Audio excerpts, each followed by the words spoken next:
चलिए स्टार्ट करते हैं आज की क्लास।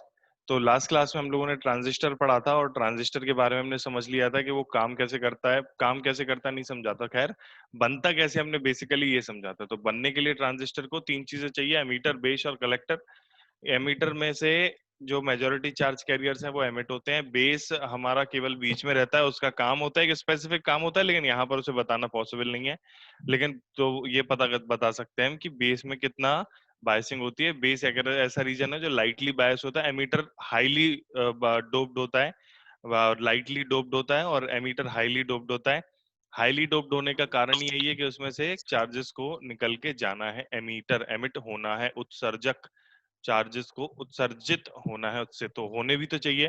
तो ज्यादा इसलिए इसको डोपिंग करते हैं। डोपिंग करने का मतलब होता है अशुद्धियां मिलाना। जितनी ज्यादा अशुद्धियां हम मिला सकते हैं, डोपिंग करते हैं इसको। तो डोपिंग करने का मीनिंग होता है अशुद्धियां मिलाना। ध्यान रखिएगा, अशुद्धि मिलाना। अशुद्धि मिलाने से हमारा जो इंट्रिंसिक सेमीकंडक्टर है वो एक्सट्रिंसिक सेमीकंडक्टर बन जाता है, मतलब पी टाइप या एन टाइप बन जाता है। तो हाईली डोप करते हैं इसको। और कलेक्टर में क्या करते हैं हम इसको? मॉडरेटली डोप करते हैं। कलेक्टर का काम कलेक्ट करना, लेकिन साइज में कलेक्टर सबसे बड़ा होता है, फिर एमीटर और फिर बेस। कलेक्टर बड़ा इसलिए होता है क्योंकि इसको कलेक्ट करना होता है। तो चार्जेस आते हैं एमीटर से, कलेक्टर में जगह ज्यादा होगी तो चार्जेस वहां पर कलेक्ट हो पाएंगे। अब तुमको एमिट करना है तो मोस्ट ऑफ द टाइम तुम एमीटर को फॉरवर्ड बायस करते हो, और कलेक्टर में कलेक्ट करना है तो इसको रिवर्स बायस करते हो। अब जंक्शन दिखाते हैं। दो तरह के जंक्शन होते हैं अपने: पी एन पी ट्रांजिस्टर, और दूसरा जंक्शन होता है N P N transistor. P N P transistor में दो पी के बीच में एक एन को सैंडविच कर दिया जाता है, और दो एन के बीच में एक पी को सैंडविच कर दिया जाता है। ये उसका बाजू में सिंबल बना हुआ है। ये जो सिंबल है, ये सिंबल आपको दोनों एक जैसे दिख रहे होंगे। यहाँ पर केवल और केवल इस एरो का अंतर है। सिंबल हमें दोनों एक जैसे दिखाई दे रहे हैं, लेकिन उसमें अंतर जो है वो केवल इस एरो का अंतर है। जो पी एन पी ट्रांजिस्टर है, पी टाइप है एमीटर, एमीटर पी टाइप है, तो उसमें से जो चार्जेस हैं या करंट है, ऐसे बोलेंगे हम, करंट है, वो जाएंगे, मतलब कलेक्टर की तरफ जाएंगे। तो बेस से होते हुए कलेक्टर की तरफ जाते हैं, यानी कि अंदर की तरफ एरो होता है। और एन टाइप यानी कि करंट जो है उल्टी डायरेक्शन में, जब उस इसमें जब हमारे नेगेटिव टाइप यानी कि मेजॉरिटी चार्ज के इलेक्ट्रॉन एन टाइप से जब जाते हैं कलेक्टर में, तो करंट उल्टा आ जाती है। तो जब करंट अंदर की तरफ जाती है तो इसको हम कहते हैं पीएनपी, जब बाहर की तरफ जाती है तो उसको हम कहते हैं एनपीएन। ये एरो का अंतर है, इसको ध्यान रखिएगा सिंबल में, बस बाकी सब कुछ सेम टू सेम है। अब यहाँ पर फॉरवर्ड बायसिंग रिवर्स बायसिंग करने का चक्कर, अब ये थोड़ा सा और मैं आपको एक्सप्लेन करने की कोशिश करता हूँ, इसको समझने की कोशिश करिएगा। हम पीएनपी या एनपीएन किसी भी एक को कर लेते हैं। मैं एनपीएन को करके दिखाता हूँ, ठीक है?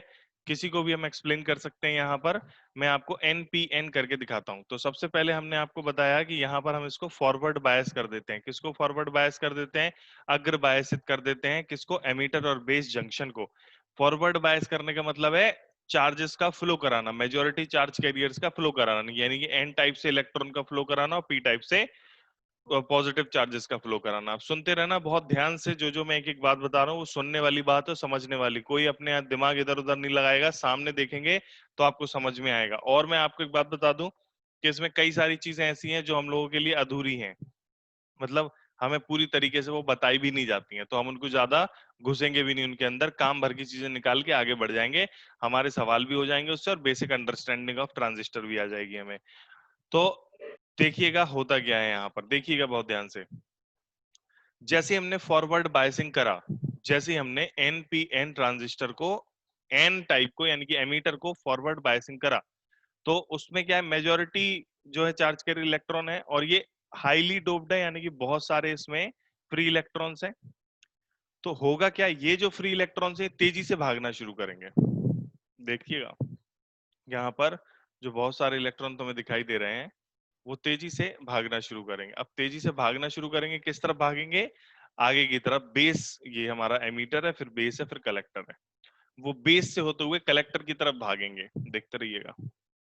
अब होगा क्या, जैसे मान लेते हैं यहां से एन टाइप से, फॉर एन एग्जाम्पल हमने माना एन टाइप से हमारे 100 इलेक्ट्रॉन चले। तो 100 इलेक्ट्रॉन चले, अब ये तो लाइटली डोप था और पतला था बेस। तो 100 इलेक्ट्रॉन जब हमारे चलेंगे एन टाइप से, इधर से 100 इलेक्ट्रॉन निकलेंगे, तो वो बेस से होते हुए इलेक्ट्रॉन में पहुंचेंगे, मतलब कलेक्टर में पहुंचेंगे बेस से होते हुए। तो बेस में भले ही कितना पतला है, भले ही कितना लाइटली डोप है, लेकिन कुछ तो डोपिंग है ना, कुछ तो वहां पर पॉजिटिव चार्ज मेजोरिटी वाले है ना। तो होता क्या है, जब 100 इलेक्ट्रॉन निकले तो हमारे कलेक्टर में 100 इलेक्ट्रॉन नहीं पहुंच पाते हैं, 95 इलेक्ट्रॉन पहुंचते हैं, लगभग कह रहा हूं मैं, लगभग 95। मतलब 90 से लेके 98 99 तक कितने भी पहुंच सकते हैं, मतलब 100 के 100 नहीं पहुंचेंगे। 90 से लेके 90 भी मैं एक टेंटेटिव सा बता रहा हूँ, तो कई कई कई जगह आपको अलग अलग साफ साफ दिखाई देगा। तो देखिएगा, 100 इलेक्ट्रॉन हमारे एन टाइप से निकले फॉर एन एग्जांपल, लेकिन कलेक्टर में 95 पहुंचेंगे, क्यों? क्योंकि बीच में बेस पड़ता है। बेस में क्या होता है? डिफ्यूजन होता है, किसका? इलेक्ट्रॉन और पॉजिटिव चार्ज का डिफ्यूजन। डिफ्यूजन बोले तो वो मिलकर के नेट चार्ज जीरो बनाते हैं। सुनिएगा, यहां से बैटरी जुड़ी हुई है फॉरवर्ड बायस में। होता क्या है, जब इलेक्ट्रॉन जाता है तो 5 इलेक्ट्रॉन यहां पर बेस में डिफ्यूज होते हैं। ये एग्जांपल दे रहा हूं मैं, 5 एक टेंटेटिव नंबर है, ऐसा हो सकता है, ऐसे सवाल में आपको साफ साफ मिल सकता है। 5 के बजाय 2 या 3 भी हो सकते हैं, उधर 97 98 हो सकते हैं, चलेगा। तो 5 इलेक्ट्रॉन यहां पर डिफ्यूज होगा बेस में। किसके साथ डिफ्यूज होंगे? बेस में जो एक्स्ट्रा में मेजोरिटी चार्ज कैरियर्स है वो होल होल है, तो इलेक्ट्रॉन और होल आपस में डिफ्यूज हो गए। जब इलेक्ट्रॉन और होल आपस में डिफ्यूज होंगे तो बेस में होल्स की कमी हो जाएगी, इलेक्ट्रॉन और एमीटर में इलेक्ट्रॉन्स की कमी हो जाएगी। तो होगा क्या यहां पर, कमी होगी जब, तो फॉरवर्ड बायसिंग है। तो यहां से ये इलेक्ट्रॉन, 100 इलेक्ट्रॉन यहां से निकले, तो 100 इलेक्ट्रॉन ये बैटरी इसको पहुंचा देगी। यहां पर 5 होल्स खत्म हो गए, तो 5 होल्स ये फॉरवर्ड बायस बैटरी इधर पहुंचा देगी, और इधर 95 पहुंचे तो 95 इलेक्ट्रॉन ये एन टाइप से निकल के, मतलब कलेक्टर से निकल के इधर पहुंच जाएंगे। मैं फिर से बताता हूं होगा क्या। सब में ऐसे ही होता है, ध्यान रखिएगा, मैं फिर बताता हूं सिस्टम रहेगा क्या, पूरा एकदम शुरू से आपको आइडिया आना चाहिए कि किस तरीके से हमारा बेसिक अंडरस्टैंडिंग है कि ये काम करता है, कैसे ये काम करता है। तो होगा क्या, यहां पर फॉरवर्ड बायसिंग करिए तो इलेक्ट्रॉन यहां से निकल के कलेक्टर में जाएंगे, एमीटर से निकल के कलेक्टर में जाएंगे। तो एमीटर में कितने इलेक्ट्रॉन निकले, मान लेते हैं 100 इलेक्ट्रॉन निकले। ये कहा, अब इन 100 इलेक्ट्रॉन की कमी को कौन पूरा करेगा? बैटरी पूरा करेगी। फॉरवर्ड बायसिंग में बैटरी जुड़ी है, बैटरी जुड़ी हुई है, तो बैटरी से 100 इलेक्ट्रॉन निकल के एमीटर में चले गए। फिर 100 में से 5 इलेक्ट्रॉन जो हैं वो इधर डिफ्यूज हो गए। किस में डिफ्यूज हो गए? प्लस होल्स के साथ मिलकर डिफ्यूज हो गए, यानी कि बेस में होल की कमी हो गई, तो फॉरवर्ड बायस था। तो 5 होल हमारे इस बैटरी से, 5 होल हमारे इस फॉरवर्ड बायस बैटरी से उधर पहुंचे। अब इसमें होल्स में 5 की कमी जो हो गई थी वो पूरी हो गई, यानी कि करंट स्टैब्लिश हो गई। और बचे 95 इलेक्ट्रॉन जो इधर पहुंचे, 95 इलेक्ट्रॉन हमारे इधर पहुंच जाएंगे, 95 इलेक्ट्रॉन्स। तो 95 इलेक्ट्रॉन्स जो हमारे इधर पहुंचे हैं वो आगे बैटरी में, क्योंकि ये रिवर्स बायस्ड है, तो ये 95 इलेक्ट्रॉन इधर चले जाएंगे। तो करंट की करस्पॉन्डिंग डायरेक्शन भी हमें यहाँ पर दिखाई दे रही है, इलेक्ट्रॉन के उल्टे होती है और पॉजिटिव के सेम डायरेक्शन में होती है। तो इलेक्ट्रॉन के उल्टे पॉजिटिव के सेम, यानी कि इलेक्ट्रॉन के उल्टे, यानी कि करंट की डायरेक्शन ये वाली हो गई आई ई। पॉजिटिव के सेम यानी कि पॉजिटिव अंदर जा रहे हैं, तो ये आई बी। और इलेक्ट्रॉन के उल्टे यानी कि ये आई सी, ये आई सी है, यहाँ पर आई बी नहीं है, ये आई सी होगा।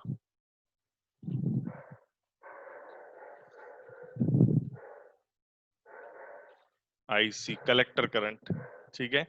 तो इस तरह से हमारा जो सिस्टम है करंट का स्टेब्लिश हो गया। तभी हम कहेंगे 100 प्लस 5, 100 बराबर 5 प्लस 95, यानी कि एमीटर की करंट बराबर बेस की करंट प्लस कलेक्टर की करंट। यही हमारा एक बेहतरीन सा सिस्टम है जो इसमें स्टेब्लिश्ड रहता है। अब इसमें कई सारे तरीके होते हैं जिसको हम इस्तेमाल करते हैं, कॉमन बेस, कॉमन एमीटर। तो अभी हम उसको वो देखते हैं कैसे। अभी ये बताओ मुझे, ये जो मैंने अभी बताया इसमें कुछ पूछना है तो पूछ लो। 5% एक एग्जाम्पल है, 2 3 4 मतलब 5 इलेक्ट्रॉन एक एग्जाम्पल है, 2 3 4 इलेक्ट्रॉन भी आ जा सकते हैं, ऐसा कुछ भी नहीं है। इसके बाद हम लोग कैरेक्टरिस्टिक पढ़ेंगे, इनपुट कैरेक्टरिस्टिक और आउटपुट कैरेक्टरिस्टिक कॉन्फ़िगरेशन के। कॉमन बेस कॉन्फ़िगरेशन और common emitter configuration, common base configuration और कॉमन एमीटर कॉन्फ़िगरेशन, मतलब एक में अमीटर को जोड़ते हैं और एक में अमीटर को दोनों से जोड़ते हैं और बैटरी पूरी करता है बेटा अंशुमन। पॉजिटिव की जो कमी बेस में हो जाती है, बेस में यहाँ पर जब डिफ्यूजन होता है इस जगह पर 5 इलेक्ट्रॉन का जब डिफ्यूजन होगा तो वो कमी होगी, और वो कमी कौन पूरी करेगा? बैटरी पूरी करेगा। बैटरी फॉरवर्ड बायस में जो जुड़ी हुई है, एक बैटरी हमें जोड़नी पड़ती है, पोटेंशियल डिफरेंस क्रिएट करना पड़ता है, तभी फॉर यहाँ पर बायसिंग करनी पड़ती है, तभी डायोड में चार्जेस फ्लो करते हैं। अगर तुम बैटरी बैटरी हटा के ऐसी छोड़ दो, थोड़े ही इलेक्ट्रॉन फ्लो करेंगे, उसके लिए तुम्हें बैटरी वगैरह लगानी पड़ेगी। क्लियर है?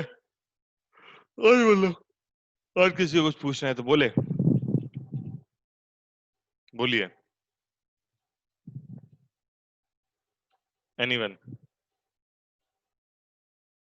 ठीक है, तो मैंने ये जो समझाने के लिए बनाया था इसे मैं मिटा देता हूँ, इसकी ऐसे कोई जरूरत नहीं है यहाँ पर। आपको बस याद रखना है कि आई ई बराबर आई वी प्लस आई सी, ये कैसे आता है, इसको यूज करना मैं सिखा दूंगा। आई ई बराबर आई वी प्लस आई सी, ये ध्यान रखना। आई ई बराबर आई वी प्लस आई सी, ये आपके पास बहुत देर तक जरूरी है, ये सबसे बेसिक चीजें हैं। और ये फॉरवर्ड वाइज रिवर्स वाइज भी हो सकता है बदल जाए, लेकिन आई बराबर आई बी प्लस आई सी कभी नहीं बदलता। वे फॉरवर्ड और बेस वो डिपेंड करता है हमें किस तरह से यूज करना है, हमें ऑसिलेटर की तरह यूज करना है, हमें एम्पलीफायर की तरह यूज करना है, हमें स्विच की तरह यूज करना है। तो हमें जब अपने ट्रांजिस्टर को अलग अलग तरह यूज करना होता है, तो हम उसको अलग अलग प्रकार से सेट करते हैं, कभी फॉरवर्ड कभी रिवर्स, अभी आगे देखेंगे हम। तो ये हमारा एनपीएन ट्रांजिस्टर था। मैंने एनपीएन ही क्यों बताया? क्योंकि एनपीएन आपका कॉमनली यूज्ड होता है, ज्यादा यूज होता है एनपीएन का, और उसमें भी कॉमनली यूज होता है common emitter configuration. Common emitter configuration जो ज्यादा सबसे ज्यादा यूज होता है वो होता है कॉमन एमीटर कॉन्फ़िगरेशन। अब आते हैं हम लोग ट्रांजिस्टर कॉन्फ़िगरेशंस पे, कि ट्रांजिस्टर को जोड़ते किस किस तरह से, पॉसिबिलिटीज क्या क्या हैं ट्रांजिस्टर को सर्किट में इस्तेमाल करने की।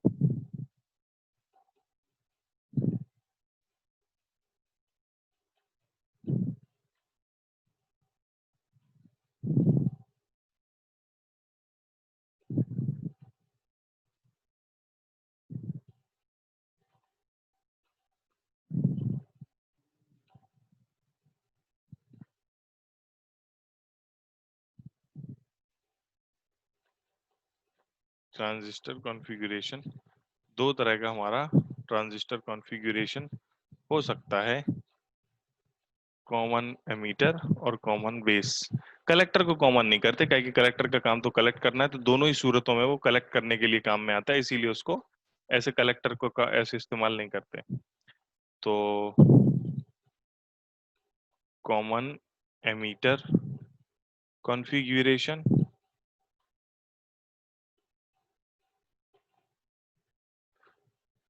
और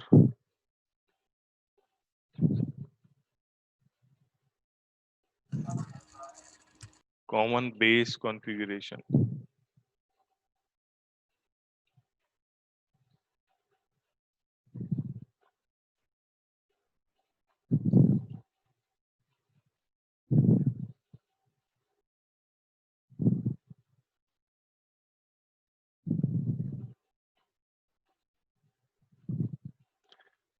कॉमन एमीटर कॉन्फ़िगरेशन और कॉमन बेस कॉन्फ़िगरेशन आमतौर पर करते तो हम एनपीएन का ज्यादा इस्तेमाल है, हम यहाँ पर पीएनपी करके दिखा रहे हैं। हम एनपीएन भी दिखा सकते हैं, एनपीएन ट्रांजिस्टर को ही ज्यादा इस्तेमाल किया जाता है, पर पीएनपी भी हमारे पास है जिसको हम इस्तेमाल कर सकते हैं, बताते हैं अभी।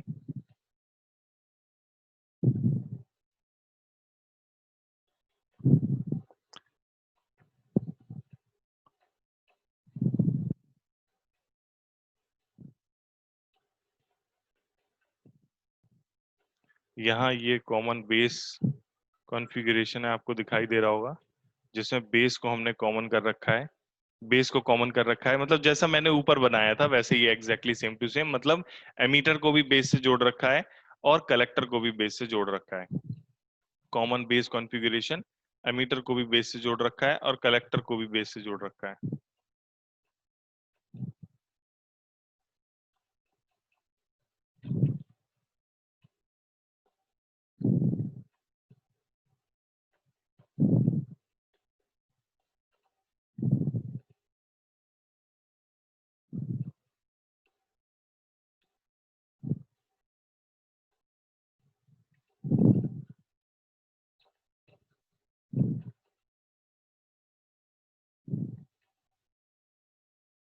Common emitter configuration, common base configuration. तो ये कॉमन एमीटर और कॉमन बेस कॉन्फ़िगरेशन। अब कॉमन एमीटर को जरा गौर से देखिए, इसमें पीएनपी ट्रांजिस्टर है ये, तभी एमीटर से अंदर की तरफ जा रही है, दोनों ही पीएनपी ट्रांजिस्टर है, तभी एमीटर से अंदर की तरफ करंट जा रही है। ध्यान से देखो, एमीटर से अंदर की तरफ करंट जा रही है, ये वाली एमीटर से अंदर की तरफ करंट जा रही है। ये पीएनपी ट्रांजिस्टर की पहचान होती है।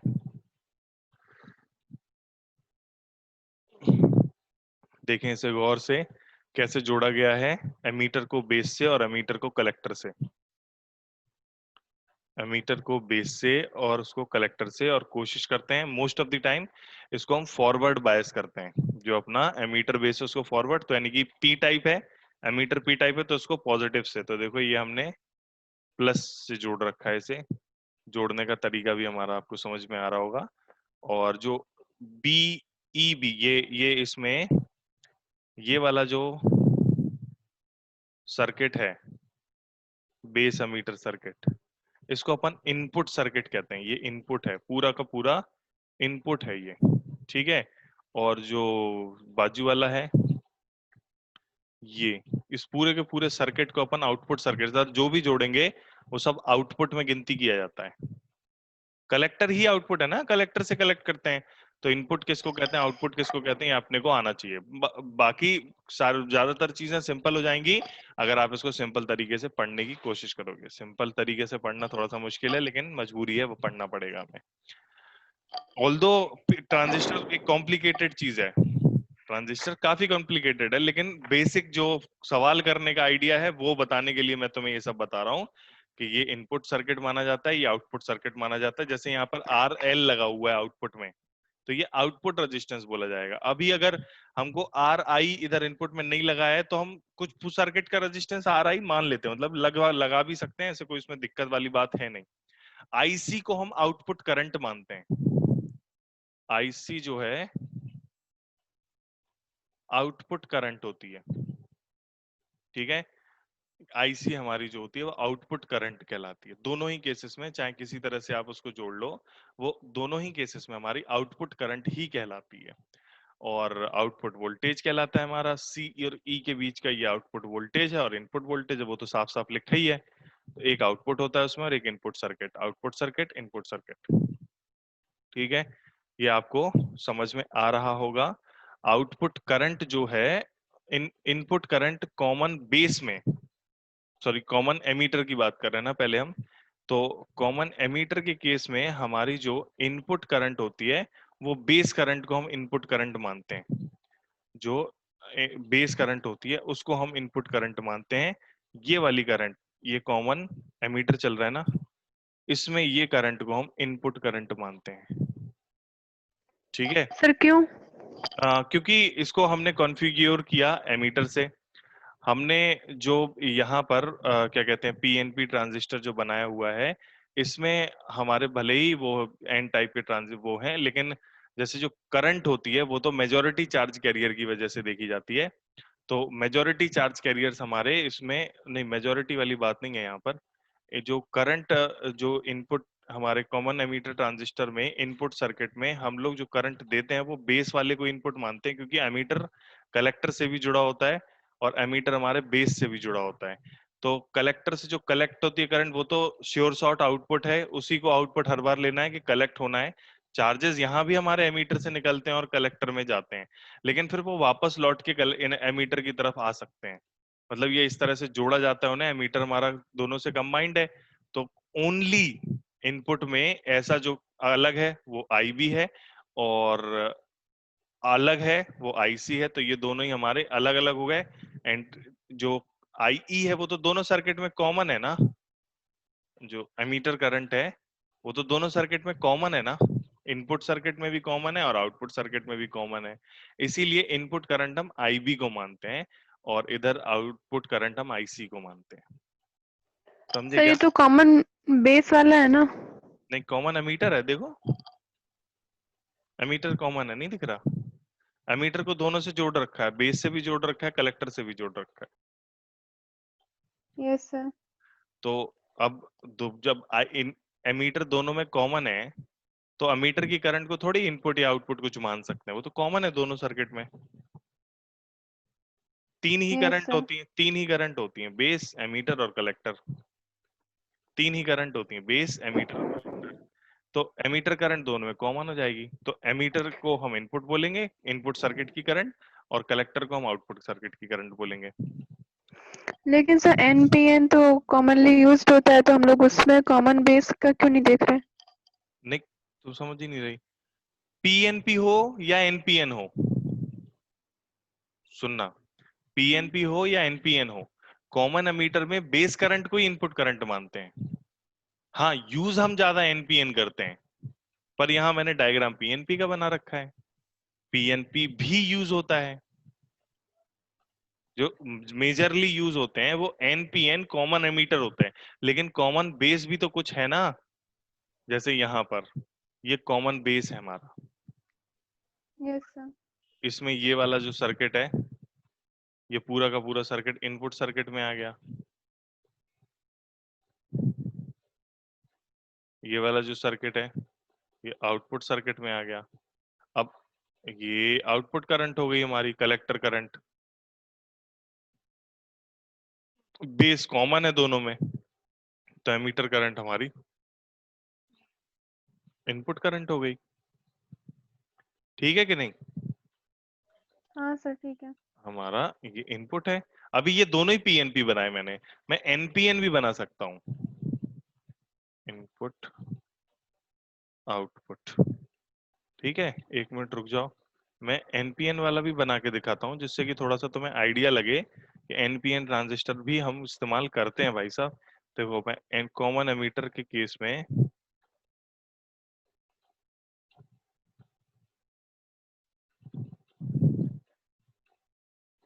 कॉमन एमीटर वाला बनाना है ना। हाँ,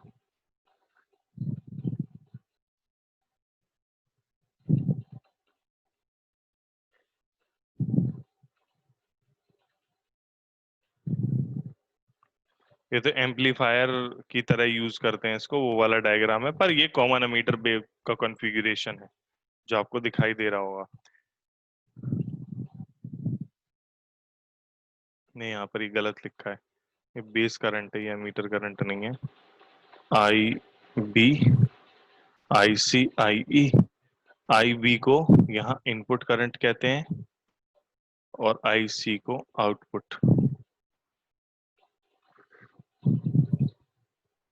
जैसे अगर चार्ज कैरियर्स, अभी थोड़ी देर पहले हमने कहा कि एमीटर से 100 निकले, यहाँ भी यही रहता है, आई ई बराबर आई बी प्लस आई सी, फिक्स है ये। आई ई बराबर आई बी प्लस आई सी, ये फिक्स है, ध्यान रख लेना। और इसका कारण भी हम ऊपर बता चुके हैं कि एमीटर से ही निकलते हैं, कुछ बेस में डिफ्यूज हो जाते हैं और बाकी उसमें कलेक्टर में चले जाते हैं, कुछ बेस में डिफ्यूज हो जाते हैं और बाकी कलेक्टर में चले जाते हैं। तो एमीटर जो हमारा करंट है वो बेस और उसके बराबर है, और हमने वैल्यूज भी बताई थी। एमीटर की जो वैल्यू होगी वो मान लो 100 है, अगर 100% करंट निकलती है एमीटर से, चार्जेस 100% निकलते हैं, तो करीब 5% के आसपास बेस में रह जाते हैं और कलेक्टर में 95% पहुंचते हैं। तो एक चीज आगे होती है, करंट गेन। करंट गेन क्या होगा? Output current upon input current. तो जैसे ये कॉमन एमीटर है ना, कॉमन एमीटर में इनपुट करंट क्या हो जाती है? बेस, जो कि कम होती है, काफी कम होती है। मेरी बात समझ में आ रही है कि नहीं आ रही है? इनपुट करंट आउटपुट करंट से काफी कम होगी ना, 5%, 95%। 5% इनपुट होगी, 95% आउटपुट होगी। बोलो हाँ या ना। नहीं आ रहा समझ में?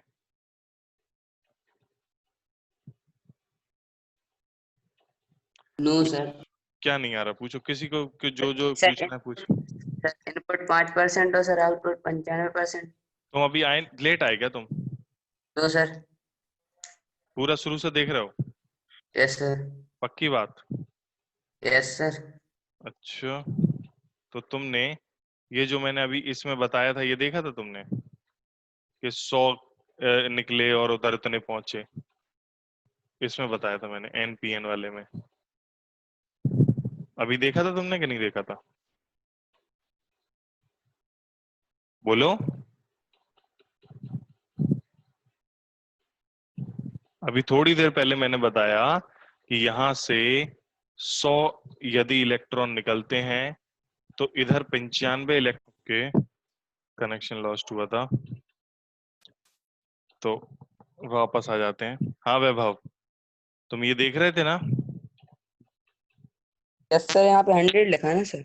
हाँ, 100 इलेक्ट्रॉन यदि निकले, ये मैंने बताया था थोड़ी देर पहले, यदि मान लेते हैं 100 इलेक्ट्रॉन हमारे एमीटर से निकलते हैं तो कलेक्टर में 95 पहुंचते हैं और 5 बेस में चले जाते हैं। तो 100 इलेक्ट्रॉन की पूर्ति करने के लिए करंट हमारी एमीटर करंट आती है, मतलब वो इधर से इधर आ जाती है, यानी कि इलेक्ट्रॉन की सप्लाई बैटरी से होती है। 100 इलेक्ट्रॉन बैटरी से निकलते हैं, ऐसे जाते हैं, यानी कि करंट उल्टी जाती है, इलेक्ट्रॉन के उल्टे फ्लो होती है।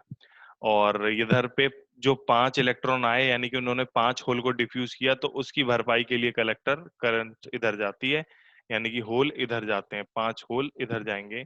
और 95 इलेक्ट्रॉन जो कलेक्टर में कलेक्ट हुए वो फिर इधर रिवर्स बायस होने के कारण आगे बैटरी में आ जाएंगे, और इलेक्ट्रॉन के उल्टे हमारी करंट होती। तो आईसी हमारी ऐसे गई, कितनी, अगर 100% ले लो इसको, 100% इधर रही, तो 100% आपकी आई रही, तो 5% आपकी आई बी रहेगी, और 95% आपकी आईसी रहेगी। ऑफ कोर्स कोई भी चार्ज का लीकेज नहीं होना चाहिए, बट लीकेज हो भी जाता है तो रियल लाइफ में थोड़ा बहुत अंतर, पर अपन थ्योरी पढ़ रहे हैं तो थ्योरी में कोई समस्या नहीं होती। बताओ अभी समझ में आ रहा है कि नहीं? Yes sir. यही तो बोल रहा था मैं, और क्या बोल रहा था? ठीक है, यही तो कह रहा था मैं। तो जो हमारा कॉमन एमीटर है, ये वाला जो कॉमन एमीटर हमने बनाया, एनपीएन का बना लो चाहे कॉमन एमीटर पीएनपी का बना लो, बेसिक सर्किट इनपुट वाले हम बेस और एमीटर वाले सर्किट को हम लोग कहेंगे इनपुट सर्किट, कलेक्टर और एमीटर वाले को कहेंगे आउटपुट सर्किट, बेस करंट को इनपुट करंट कहेंगे और कलेक्टर करंट को आउटपुट करंट कहेंगे। ये कॉमन एमीटर के फीचर्स हैं, कॉमन एमीटर कॉन्फ़िगरेशन के फीचर्स हैं ये। एमीटर करंट कॉमन होती है, इसीलिए उसको इनपुट करंट नहीं बोला जाता। बेस जब जब बेस कॉमन रखते हैं, इस केस में एमीटर को इनपुट बोलते हैं, आईई को इनपुट करंट बोला जाता है जब बेस कॉमन रखते हैं। तो कलेक्टर कॉमन रखते हैं तो आउटपुट को हम लोग कलेक्टर बोलते ही हैं। कलेक्टर को कॉमन नहीं रखते कभी भी, क्योंकि कलेक्टर का काम ही आउटपुट रहना, यानी कि कलेक्ट करना। बोलो भाई साहब।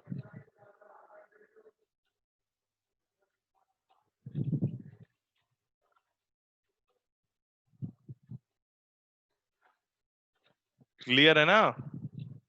Yes sir. अभी तो कोई समस्या नहीं?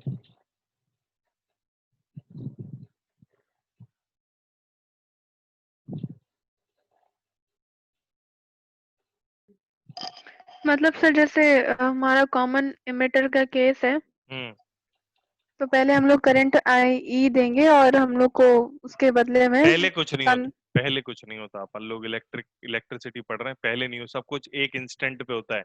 तुम इधर से तुमने करंट के लिए बैटरी ऑन करी, सब एक साथ होगा, आई ई आई बी आई सी सब साइमल्टेनियस आएगा।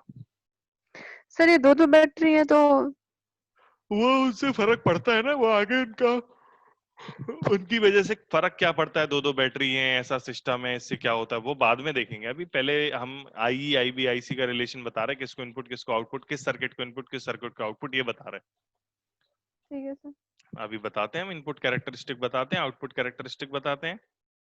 ठीक है, ट्रांजिस्टर सर्किट में कॉमन बेस हो गया और इधर कॉमन हमारा मीटर हो गया। तो input output voltage, input voltage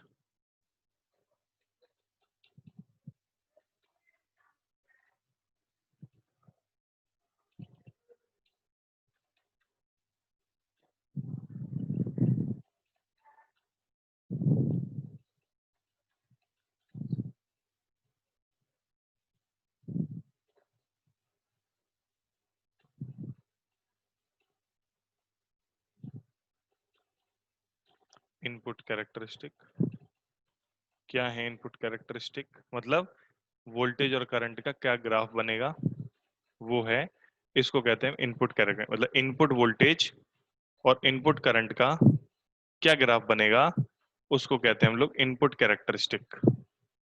VI graph को कैरेक्टरिस्टिक ग्राफ कहते हैं, वीआई ग्राफ को कैरेक्टरिस्टिक ग्राफ कहते हैं, ध्यान रखिएगा।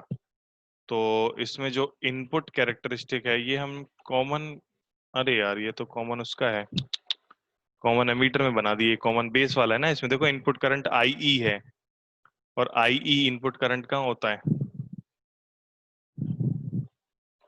इनपुट करंट जो आई है वो होता है हमारा किसमें, कॉमन बेस में। तो कॉमन बेस के लिए ये बनाया गया।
एक मिनट, मुझे बंद करके चालू करना पड़ेगा, रुकिएगा, करता हूं मैं, 1 मिनट लगेगा बस।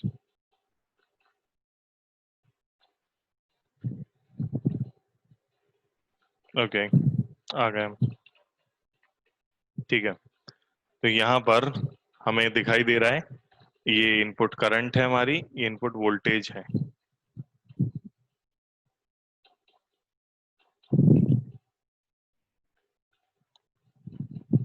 वोल्टेज को आप वोल्ट में ही रखते हो, करंट लेकिन आपकी मिली एम्पियर में आती है। अब यहाँ पर शुरुआत में आपकी करंट बढ़ती नहीं है, क्यों, क्योंकि उसे बैरियर पार करना पड़ता है।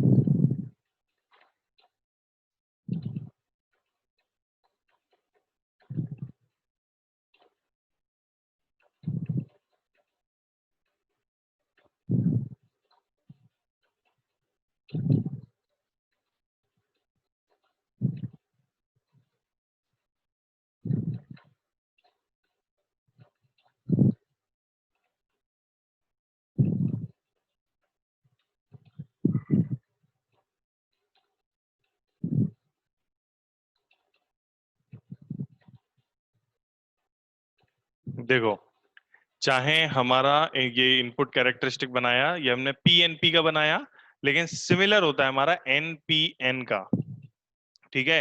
तो दोनों सिमिलर होते हैं। अब उसमें अंतर क्या होता है थोड़ा सा, कि पोटेंशियल को उल्टा करके जोड़ते हैं हम, बाकी उसमें और कोई अंतर नहीं आता है। डायरेक्शन वो है, उसको रिवर्स उसको प्लस माइनस अलग अलग करना पड़ता है। मतलब फॉरवर्ड बायस करना है किसको, एमीटर और बेस को फॉरवर्ड बायस करना है। तो अगर तुम्हारा पीएनपी ट्रांजिस्टर है तो प्लस में वोल्टेज हो जाएगा, करंट प्लस में हो जाएगी, मतलब करंट एंट्री करते हुए चली जाएगी। लेकिन अगर तुम्हारा एनपीएन ट्रांजिस्टर है तो उसमें तुम्हें जब तुम फॉरवर्ड बायस करोगे तो वो पोटेंशियल नेगेटिव हो जाएगा ऑटोमेटिकली। क्यों, तुम्हें एन टाइप को नेगेटिव टर्मिनल से जोड़ना पड़ेगा। और एनपीएन ट्रांजिस्टर में जो एमीटर है वो एन टाइप का रहता है, यानी कि तुम्हें एमीटर को नेगेटिव टर्मिनल से जोड़ना पड़ेगा। तो यहाँ पर हम मतलब दोनों ही नेगेटिव हो जाते हैं तो उससे कोई फर्क नहीं पड़ता। यहाँ देखते हैं, तो ये एक फॉरवर्ड बायस और रिवर्स बायस, ठीक है। यहाँ पर आपको जो तीन ग्राफ दिखाई दे रहे हैं, वीसीबी की वैल्यू 0 है, एक में वीसीबी -10, माइनस का मतलब रिवर्स, और कुछ नहीं है माइनस का मतलब। माइनस का सीधा सीधा मतलब है रिवर्स बायसिंग, -10 वोल्ट, -20 वोल्ट, अगर तुम इसको वो रखोगे। थोड़ा सा हम इसको समझने की कोशिश करते हैं, बाकी ज्यादा हम इसको याद कर लेते हैं।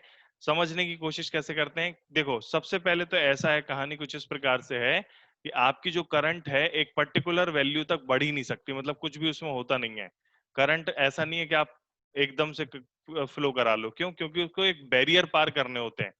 मतलब 0 वोल्टेज पे आप करंट को नहीं करा सकते, क्यों? क्योंकि आपको वहां पर इनपुट में ही आपको बैरियर पार करने होते हैं। हाँ, आउटपुट में यदि आप पोटेंशियल को बढ़ाते जाते हो, जैसे आउटपुट का पोटेंशियल आपने 0 रखा, जो यहाँ पर ये बैटरी है, इसको आपने 0 वोल्ट रखा, तो अगर करंट को फ्लो कराना है तो इनपुट से ही सारी की सारी मेहनत लगेगी। यहाँ पर करंट को यदि फ्लो कराना है तो इनपुट से ही सारी की सारी मेहनत लगेगी।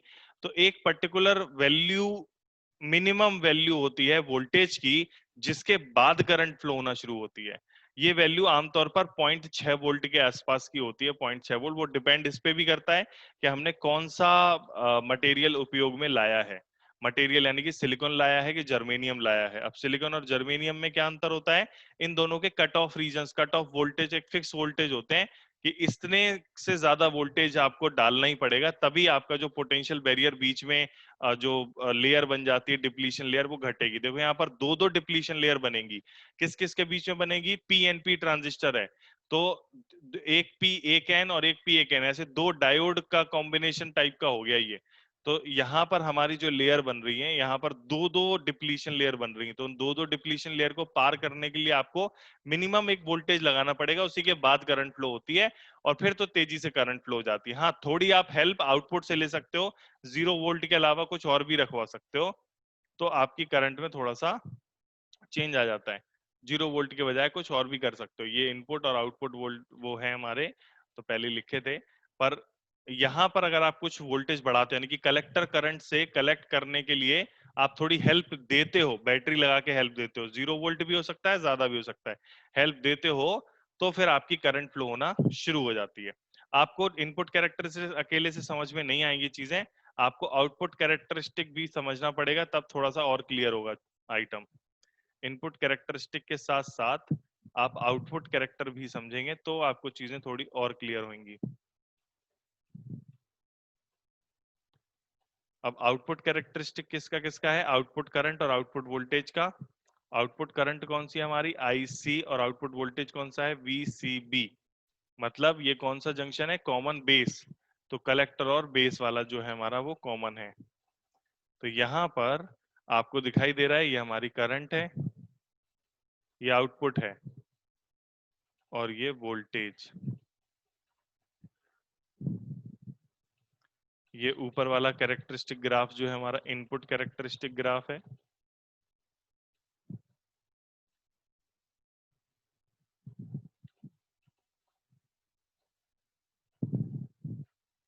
और ये नीचे वाला कैरेक्टरिस्टिक ग्राफ जो है आपका आउटपुट कैरेक्टरिस्टिक ग्राफ है।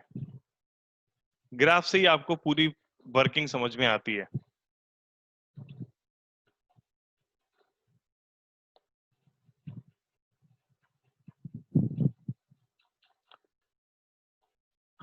ये कलेक्टर करंट, कलेक्टर करंट बढ़ेगी एमीटर करंट के साथ, ऑब्वियस है, ये तो हमें पता ही है। लेकिन एक पर्टिकुलर अमाउंट तक पहुंचने पर वो सैचुरेशन भी आता है उसमें। ऐसा नहीं है कि तुम जो ये वाला वोल्टेज है उसको बढ़ाओगे तो तुम्हारी करंट बढ़ेगी, एक सैचुरेशन आ जाता है। क्यों? क्योंकि बहुत सारा वो डिपेंड करती है किस पर? हमारे इनपुट वोल्टेज पर, इनपुट करंट पर। इनपुट करंट कौन सी करंट है यहाँ पर? IE करंट हमारी इनपुट करंट है। ये IE हमारी इनपुट करंट है और IC हमारी आउटपुट है। ध्यान रखिएगा, IE इनपुट है और IC आउटपुट है। डिफरेंट डिफरेंट वैल्यूज पर हमारा डिफरेंट डिफरेंट इनपुट वैल्यूज पर करंट की डिफरेंट डिफरेंट वैल्यूज आती है। ये सीधा सीधा उसी से रिलेशन है इसका।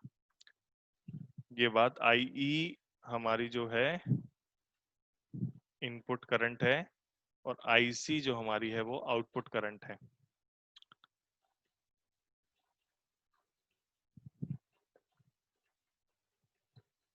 ये इनपुट कैरेक्टरिस्टिक, ये ऊपर का इनपुट कैरेक्टरिस्टिक हो गया, एक आउटपुट कैरेक्टरिस्टिक हो गया हमारा। देख लो भाई साहब, किसी को कोई समस्या है तो पूछ लो। इनपुट कैरेक्टरिस्टिक और आउटपुट, ये कॉमन बेस वाला ट्रांजिशन है। Common base, common base, common base हमारा कम यूज होता है, कॉमन एमीटर ही ज्यादा यूज होता है, कॉमन बेस कम यूज होता है। कॉमन बेस में जो इनपुट करंट होती है वो एमीटर करंट होती है, जो कि मिली एम्पियर में रहती है, मिली एम्पियर में एमीटर रहती है और कलेक्टर भी मिली एम्पियर में ही रहती है। तो जब हम आउटपुट अपॉन इनपुट निकालते हैं तो हमें कुछ खास मिलता नहीं है। आउटपुट अपॉन इनपुट जब हम निकालते हैं तो हमें कुछ खास कुछ मिलता नहीं है, ठीक है।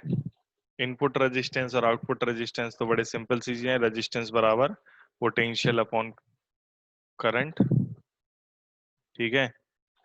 R is the order of 100 ओम। यहाँ हमने जब वो बनाया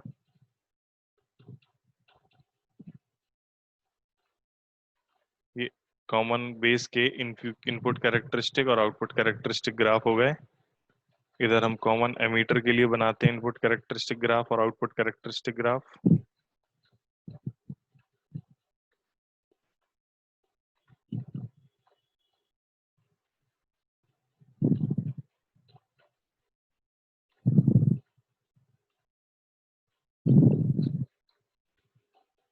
इसमें इनपुट करंट माइक्रो एम्पियर में है, देख लेना ये चीज ध्यान से। आई वी जो है बेस करंट है वो छोटी होती है, वो माइक्रो एम्पियर में होती है, लगभग 100 गुने का अंतर होता है ऑलमोस्ट। तो एक माइक्रो एम्पियर में होती है ये,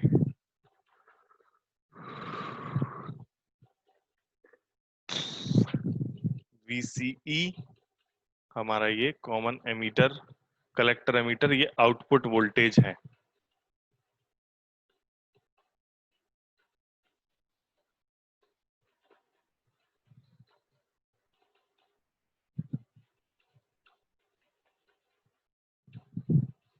डिफरेंट डिफरेंट आउटपुट वोल्टेज पर आपको डिफरेंट डिफरेंट ग्राफ मिलता है।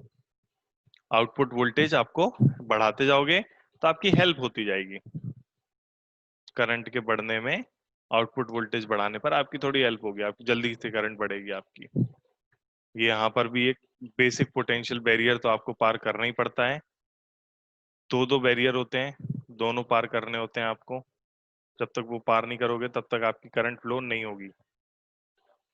ये पोटेंशियल बैरियर की वजह से आती है, ये जो पोटेंशियल के बाद से शुरू होती है ये पोटेंशियल बैरियर की वजह से आती है।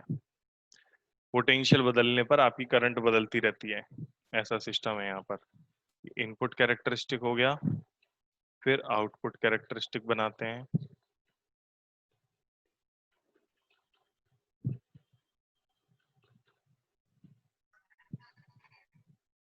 इनपुट कैरेक्टरिस्टिक,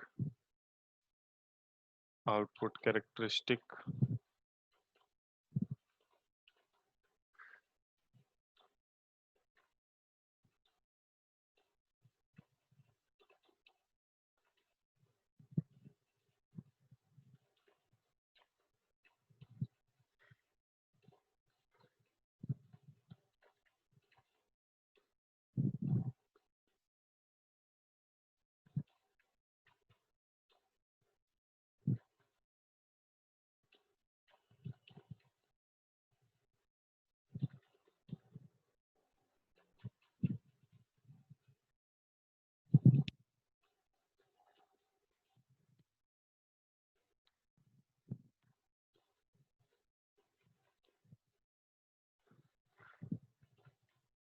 ये इसका आउटपुट कैरेक्टरिस्टिक है।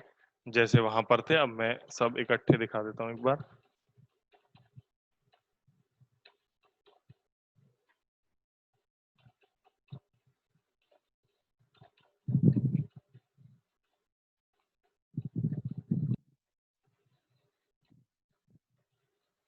ये इनपुट और आउटपुट कैरेक्टरिस्टिक बने हैं हमारे, इनके दोनों के।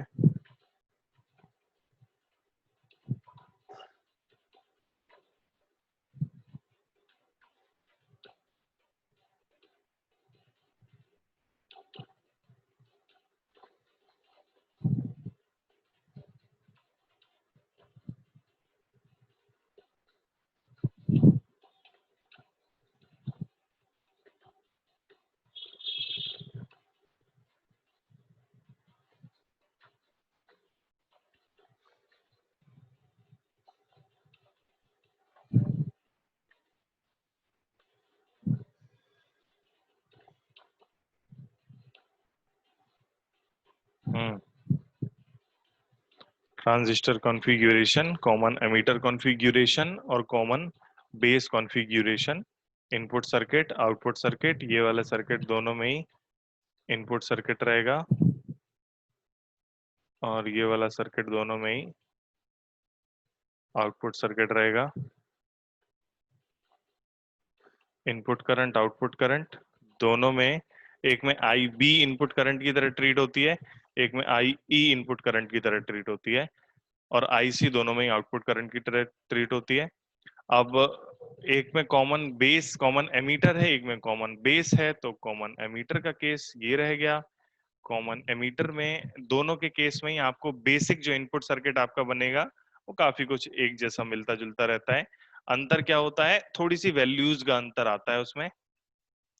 आपका जो ये डिफरेंट डिफरेंट आप आउटपुट वोल्टेज रखोगे तो आपका इनपुट कैरेक्टरिस्टिक अलग अलग बनेगा, और उसी तरह डिफरेंट डिफरेंट इनपुट करंट रखोगे, इनपुट करंट की वैल्यूज दोनों के लिए अलग अलग हैं। यहाँ पर आईवी को इनपुट कहते हैं जो कि माइक्रो एम्पियर में होती है, और यहाँ पर आईई को इनपुट करंट कहते हैं जो कि मिली एम्पियर्स में होती है।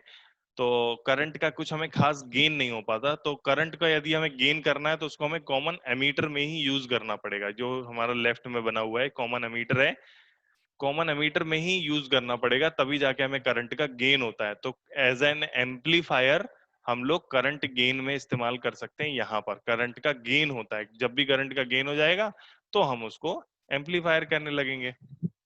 सिंपल सा सिस्टम है, करंट का गेन होना चाहिए हमें, करंट का गेन होगा तो हम उसको एम्पलीफायर कहने लगेंगे। ठीक है, फिर इन दोनों में आर इनपुट और आर आउटपुट अगर हम लिखना चाहें, डायनामिक होता है, वैल्यूज बदलती हैं हमारी, करंट की वैल्यूज अलग तरीके से बदलती हैं, फिक्स नहीं रहती। वोल्टेज बदलने पे करंट की वैल्यू जो है बदलती है, तो जो रजिस्टर होता है वो डायनामिक होता है, डायनामिक रजिस्टर होता है, यहाँ पर ध्यान रखिएगा। तो जैसे हम डेल्टा आर इनपुट रखते हैं तो इनपुट वोल्टेज कितना है, V B E, V upon I होता है, upon input current I B. यहाँ पर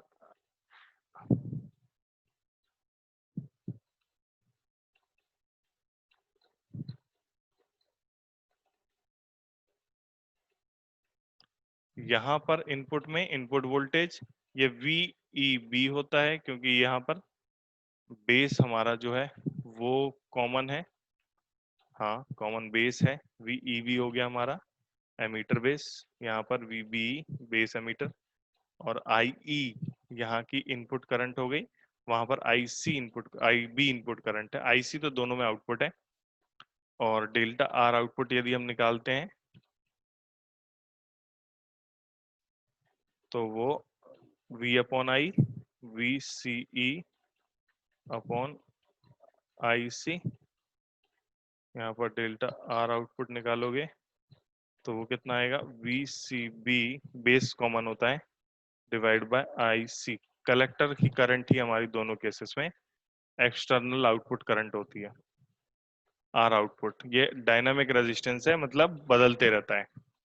डायनामिक रेजिस्टेंस, डायनामिक रेजिस्टेंस का मतलब होता है बदलना।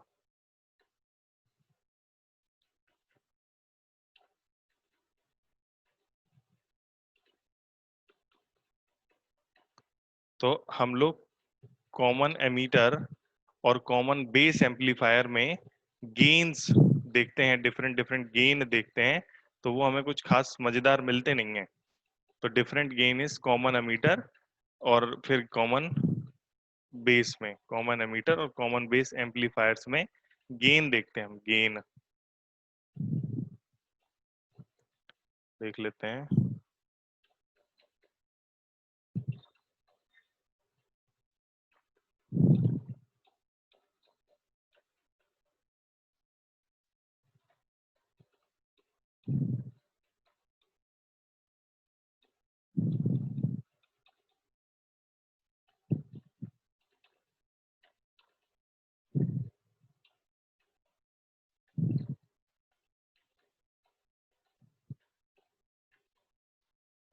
गेन, सुनिए गेन नहीं, gains in common ammeter versus common base configuration.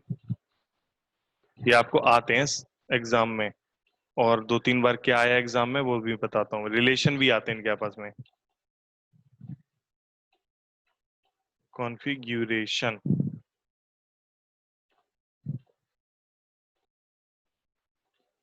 ठीक है, लाइन बना लेता हूँ मैं बीच में। एक तरफ हम कॉमन एमीटर का लिखेंगे और एक तरफ हम कॉमन बेस का लिखेंगे। मुझे ऐसे लगता है आपको आसानी से चीजें समझ में आ जाएंगी जिसके बारे में मैं बात कर रहा हूँगा। नहीं आएगी तो पूछ लेना।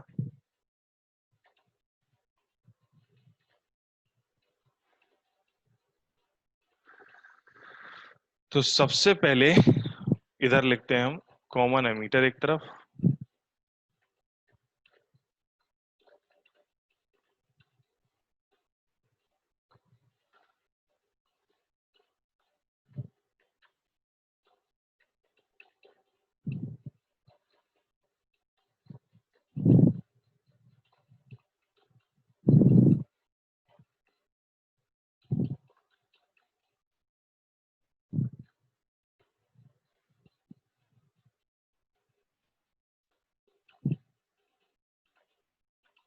कॉमन बेस कॉन्फ़िगरेशन, ठीक है, कॉमन एमीटर और कॉमन बेस। तो कॉमन एमीटर कॉन्फ़िगरेशन के लिए कॉमन एमीटर में यदि हम, सॉरी पहले कॉमन बेस देख लेगा कि कॉमन एमीटर, चलो कॉमन बेस देख लेते हैं। तो करंट गेन कॉमन बेस के केस में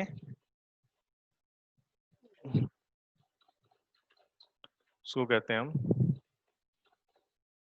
alpha AC current gain.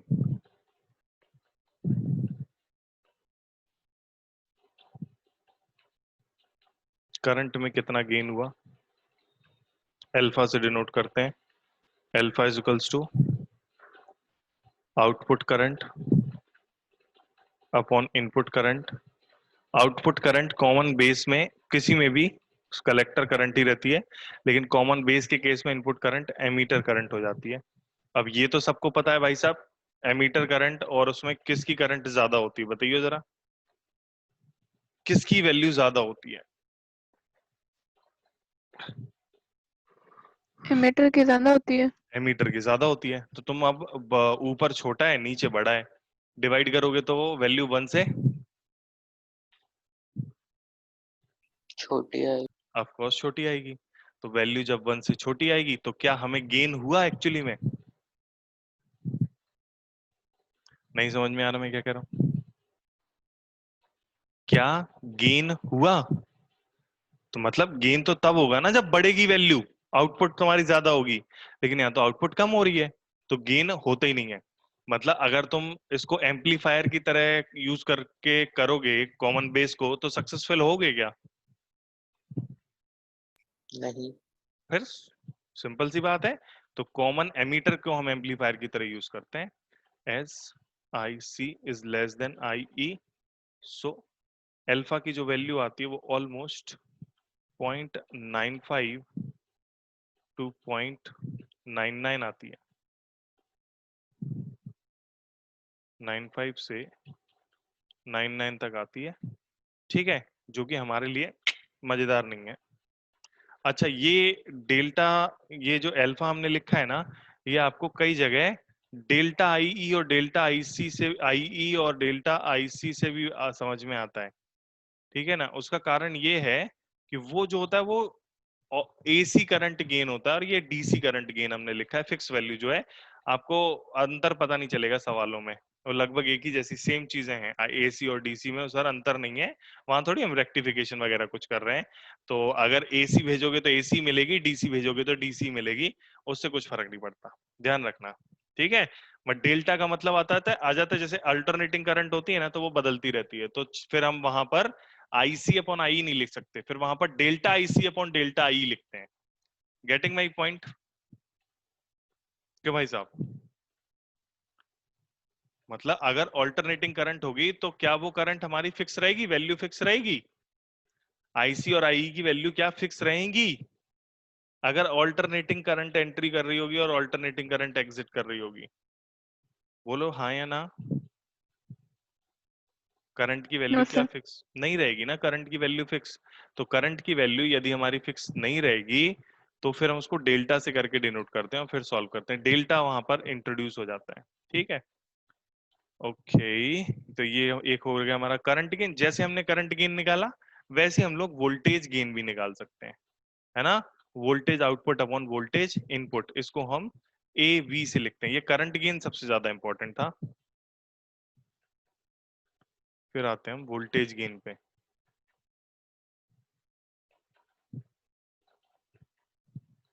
Voltage gain A V था, तो इसको A V, V output upon V input, इसको अपन alpha into delta R output upon delta R input करके भी लिख सकते हैं। और बस हो गया हमारा, इतना चलेगा, इतना छोड़ सकते हैं हम। और वोल्टेज गेन आ गया तो एक और गेन लिख सकते हैं, करंट वोल्टेज पावर। पावर में भी गेन होता है, पावर गेन निकाल लेते हैं।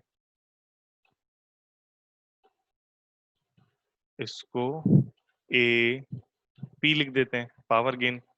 तो ए पी फॉर्मूला वही है, power output upon power input बराबर एल्फा, मतलब V इंटू आई भी लिख सकते हैं इसको हम ऐसे भी लिख सकते हैं, एल्फा V इंटू आई, यानी कि ए वी। पी आउटपुट बराबर we output I output, P input बराबर वी इनपुट आई इनपुट। तो आई आउटपुट अपन आई इनपुट को एल्फा और we output upon we input को ए वी। तो एल्फा इंटू ए वी भी लिख सकते हैं हम लोग, एपी बराबर। तो एपी बराबर, या फिर alpha into delta R output, delta R input का स्क्वायर, ऐसे भी लिख सकते हो। ये सब पॉसिबिलिटी है और इनसे कोई फर्क नहीं पड़ता तुम कैसे लिखते हो, क्योंकि सवाल में जो आएगा आपको उसी के हिसाब से लिखना पड़ेगा। पावर गेन सीधा सीधा पूछता है, कॉमन बेस के केस में कितना होगा, इतना वोल्टेज सर दिया है, इतना आपने अल्फा उल्टा दिया लिख है। दिया, क्या उल्टा लिख दिया?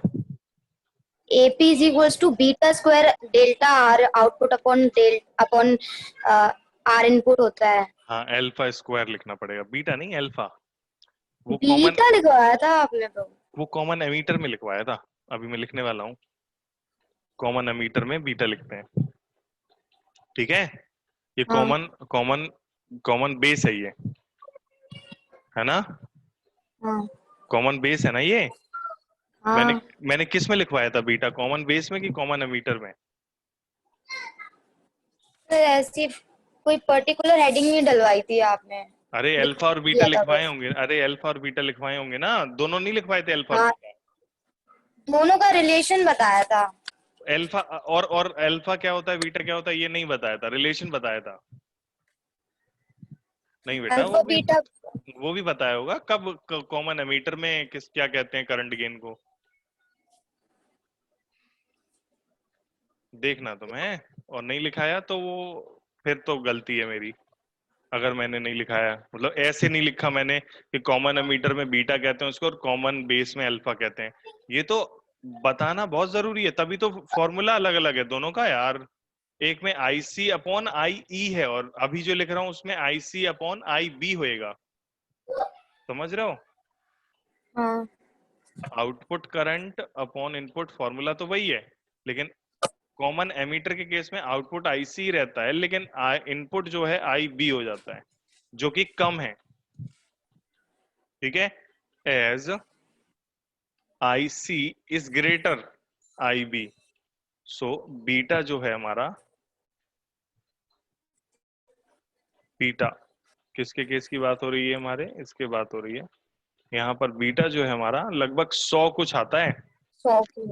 हाँ, 500 भी मिल जाएगा तुम्हें किसी ना किसी क्वेश्चन में है, तो अराउंड 100 मिलता है, 100 150 200 300 500, मतलब 3 डिजिट में मिलता है, 2 डिजिट में ही मिल जाता है। 50 80 करके भी दे देते हैं, वो क्वेश्चन की बात है। वैल्यूज थोड़ा बहुत क्या चेंज कर रहे हैं वो उनकी अपनी अलग, थोड़ा सा अलग है, लेकिन वो लगभग 100 के बराबर होता है, ऐसा चलता है, इतना ठीक है, लगभग 100 गुना रहता है, ठीक है। तो एक करंट गेन हमारा बीटा हो गया। बाकी सब कुछ सेम है, अल्फा की जगह बस बीटा बीटा कर दो, अल्फा की जगह बीटा बीटा हो जाएगा बस। वोल्टेज गेन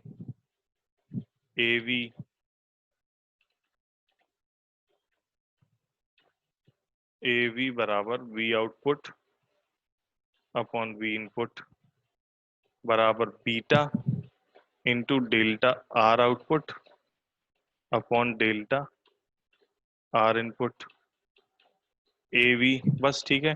वोल्टेज गेन के बाद पावर गेन AP बराबर P output upon P input बराबर बीटा इंटू AV, या फिर beta square into R output upon R input. फिर रिलेशन बिटवीन अल्फा और बीटा लिखवाया होगा। सर ये चीज पूछनी थी। सर बोलो। कॉमन बेस में अल्फा आएगा ना? कॉमन बेस में अल्फा आएगा ना? कॉमन बेस में, हाँ और बीटा कॉमन एमिटर में? हाँ, मैंने क्या में लिखे हैं और नहीं सर कुछ confirm सही लिखे ना? हाँ ठीक है। अब इसके बाद ये एक थोड़ा इम्पोर्टेंट सा आइटम है, relation between alpha and beta. ये पूछा गया है अपने से 2-3-4 बार। अल्फा और बीटा में रिलेशन।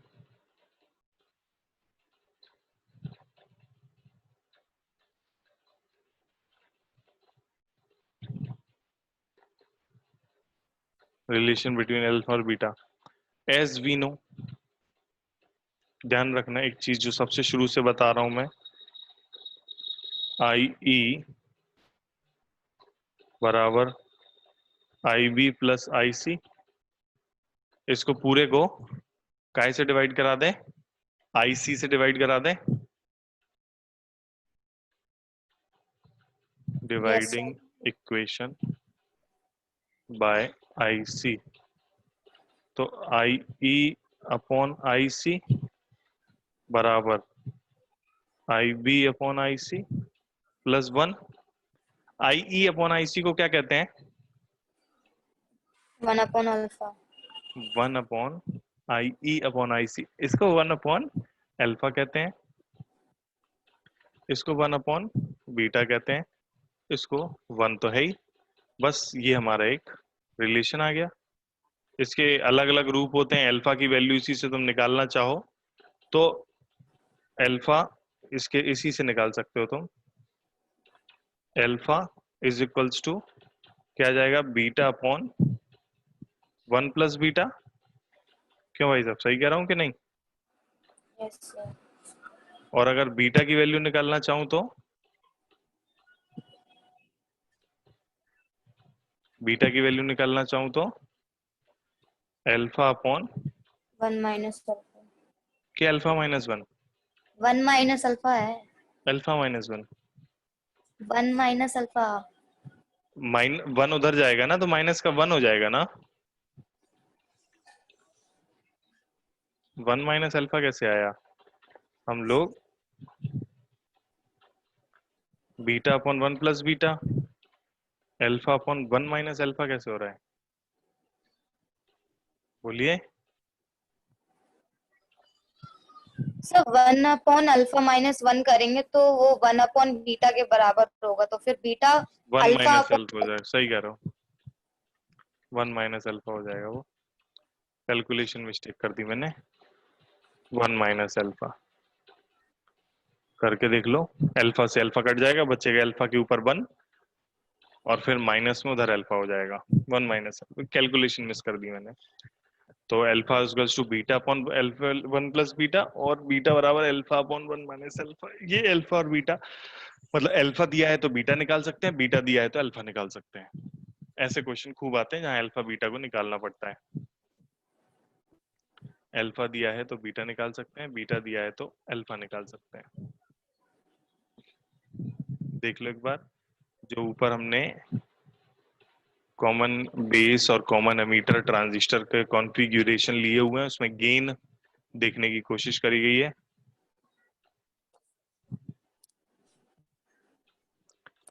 देखो इसे, और इसके ऊपर क्या थोड़ा आप ये कैरेक्टरिस्टिक और देखो, इनपुट कैरेक्टरिस्टिक दोनों के और आउटपुट कैरेक्टरिस्टिक। में 1 मिनट में आता हूँ पानी पी के।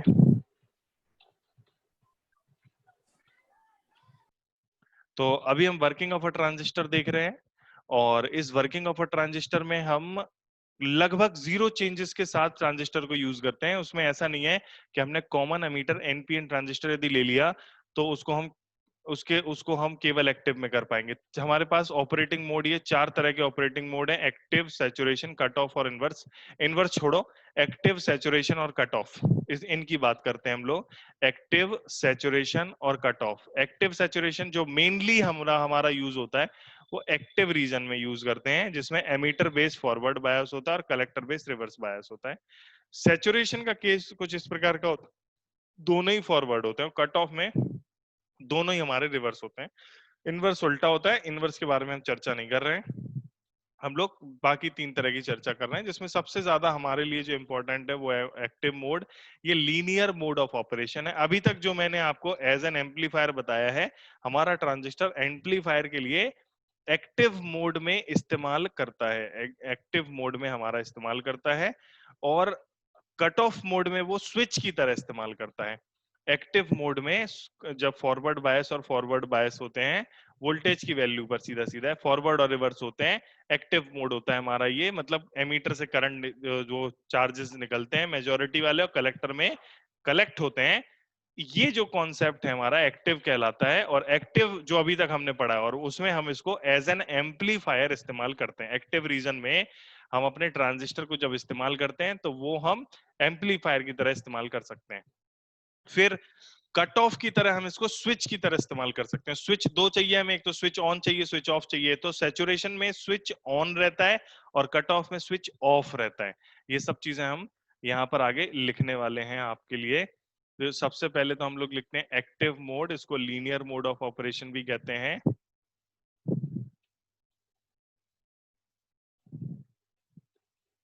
एक्टिव मोड में ट्रांजिस्टर को इस्तेमाल कर रहे हैं हम। फॉरवर्ड और रिवर्स बायसिंग हमने इस्तेमाल कर रखी है, also known as linear mode of operation. Linear mode of operation.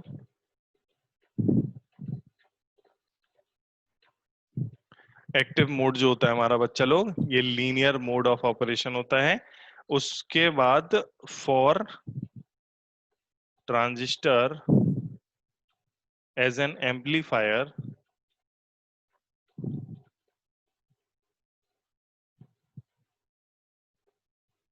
Amplifier की तरह आपको इस्तेमाल करना है। एम्पलीफायर का सीधा सा मतलब वैल्यू को बढ़ाना, एम्पलीफाई करना, एम्पलीट्यूड को बढ़ाना, यानी कि जैसे करंट आ रही है उसको 100 गुना बढ़ा देना, एम्पलीफायर कहलाता है। वोल्टेज को बढ़ा देना एम्पलीफायर कहलाता है। For transistor as an amplifier we use it in active mode. फिर आते हैं हम लोग कि ये सैचुरेशन मोड में कैसे काम करता है। सैचुरेशन मोड क्या है, हम ज्यादा नहीं लिख रहे हैं इनके बारे में कि एग्जैक्टली कैसे वर्क करता है, बस जितना काम का है हम उतना ही कर रहे हैं। और इसके लिए मैं फिर बता देता हूं यहाँ पर। तो maximum collector current flows and transistor acts as a closed switch. यहाँ पर ध्यान रखना, ये क्लोज्ड स्विच की तरह काम करता है। यहाँ पर मैक्सिमम करंट फ्लो करती है, मैक्सिमम जितनी कर सकती है करंट फ्लोज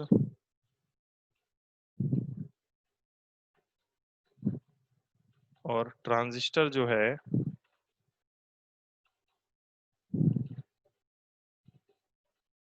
एक्ट करता है,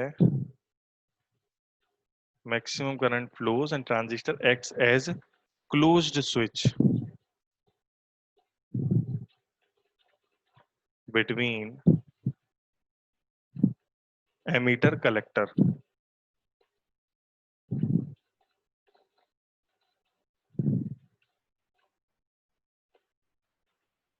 उसके बाद सैचुरेशन करंट हो गई। सैचुरेशन करंट के बाद आते हैं हम लोग, सैचुरेशन मोड हो गया, उसके बाद आते हैं हम कट ऑफ मोड।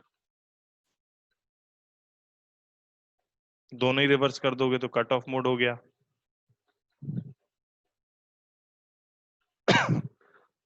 करंट आनी बंद हो गई। आपने collector current denotes operation like an open switch where only leakage current flows. It is the situation for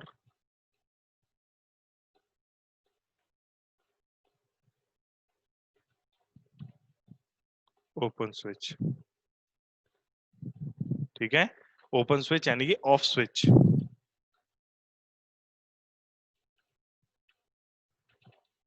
close switch यानी कि ऑन स्विच। तो अगर कोई हमसे पूछे कि स्विच की तरह इस्तेमाल करना है तो हम कहेंगे स्विच दो तरह से होता है, ऑन या ऑफ। तो अगर स्विच ऑन रखना है तो यानी कि करंट जितनी आ रही है एमीटर से सारी लगभग हमारी कलेक्टर में पहुंच जाए, मैक्सिमम करंट फ्लोज लग, तो उसको सैचुरेशन मोड में इस्तेमाल करेंगे। सैचुरेशन मोड होता क्या है? सैचुरेशन मोड में हमारा दोनों ही फॉरवर्ड बायसिंग में रहते हैं। सैचुरेशन मोड जो रहता है वो दोनों ही हमारी फॉरवर्ड बायसिंग रहती है। फिर अगर स्विच ऑफ रखना है तो कट ऑफ, दोनों ही रिवर्स बायस में रहते हैं। तो अगर फॉरवर्ड फॉरवर्ड दोनों को कर दोगे हम तो ये दोनों हमारे स्विच हो गए। और एक्टिव मोड जो है हमारा वो हो गया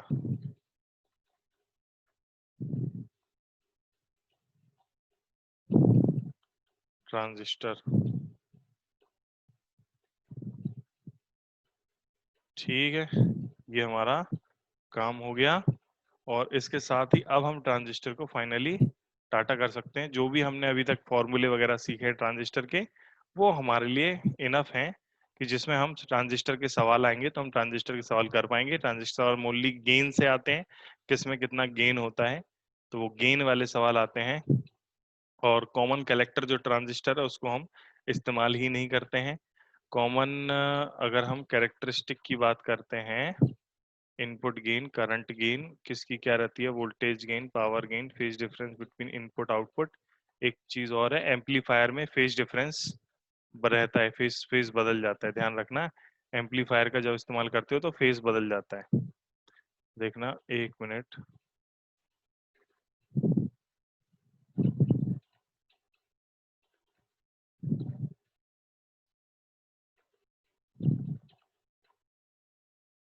कॉमन बेस, कॉमन एमीटर, इधर ही लिखते हैं हम।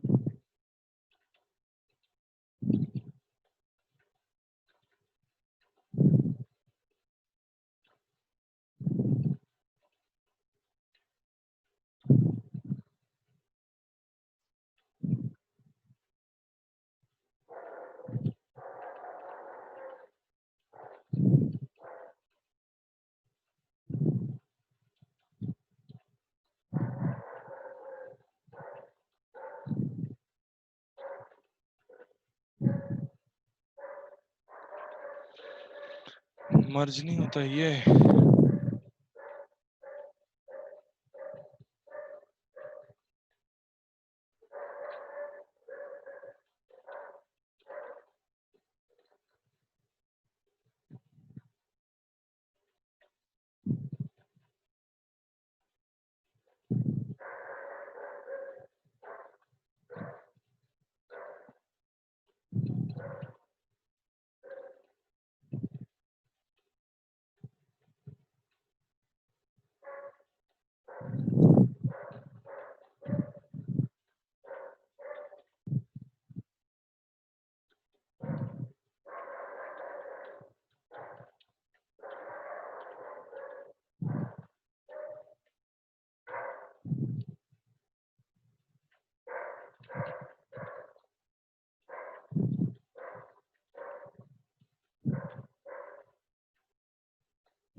ये कॉमन एमीटर और कॉमन उसके लिए हमारी वैल्यूज हैं।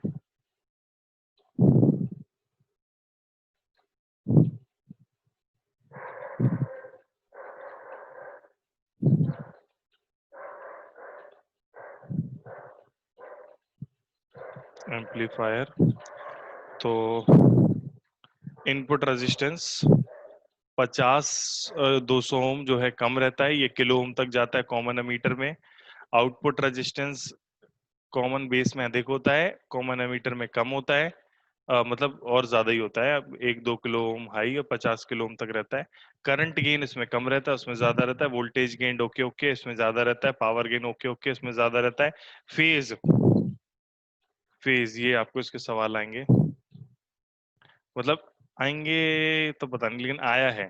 फेज पूछा गया था हमसे एक बार कि जब हो जाता है तो फेज में क्या डिफरेंस आता है, इनपुट करंट और आउटपुट करंट के फेज में कितना अंतर आता है, या इनपुट वोल्टेज और आउटपुट वोल्टेज दोनों ही एक ही बात है।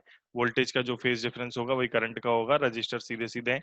तो फेज डिफरेंस 180 डिग्री का आता है। अब इसका क्या मतलब हुआ, इसका एज एन एम्पलीफायर बात कर लेते हैं हम। इसमें थोड़ी सी और जगह बनाते हैं हम।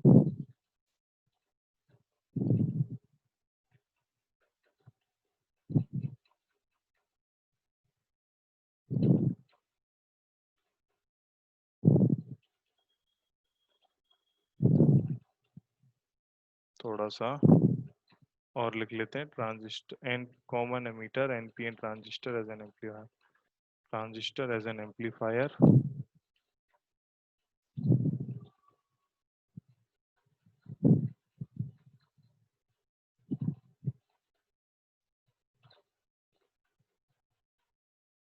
तो इसमें कौन सा ट्रांजिस्टर चूज किया हमने, कॉमन एमीटर एनपीएन ट्रांजिस्टर।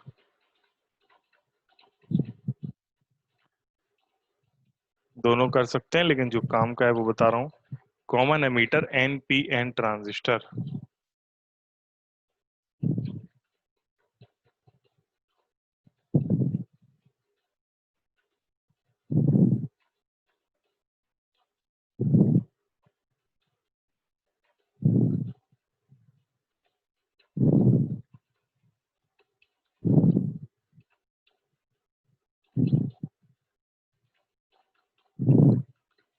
जरा ध्यान से देखना, किसको, इनपुट सिग्नल को,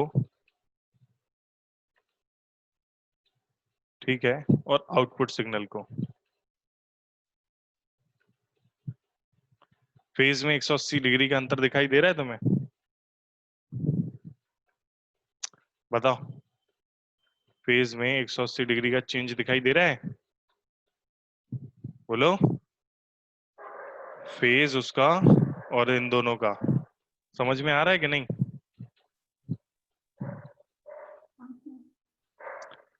सभी को समझ में आ रहा है, मतलब अंशुमन? Yes sir. फेज मतलब जो एंट्री किया है, जो इनपुट फेज है, वो इनपुट फेज प्लस में बढ़ रहा है, जबकि आउटपुट फेज माइनस में बढ़ रहा है। यानी कि फेज जस्ट अपोजिट है, वो प्लस में बढ़ रहा है, वो माइनस में बढ़ रहा है। इसका फेज ऐसे ऊपर जा रहा है, इसका फेज नीचे जा रहा है, तो फेज में डिफरेंस कितना हो गया, 180 डिग्री का। तो ये इनपुट और आउटपुट में फेज में डिफरेंस भी आ जाता है। ये किस में आता है, ये हमारे कॉमन एमीटर में आता है, जबकि कॉमन बेस में नहीं आता। और नहीं आता तो वहां तो एम्पलीफाई होता भी नहीं है, ठीक है। कॉमन बेस में तो एम्पलीफाई होता भी नहीं है, यही एम्पलीफाई होता है हमारा, ठीक। एम्पलीफाई होता है, कम वोल्टेज कम करंट सिग्नल का वोल्टेज था, हमें ज्यादा सिग्नल मिल गया।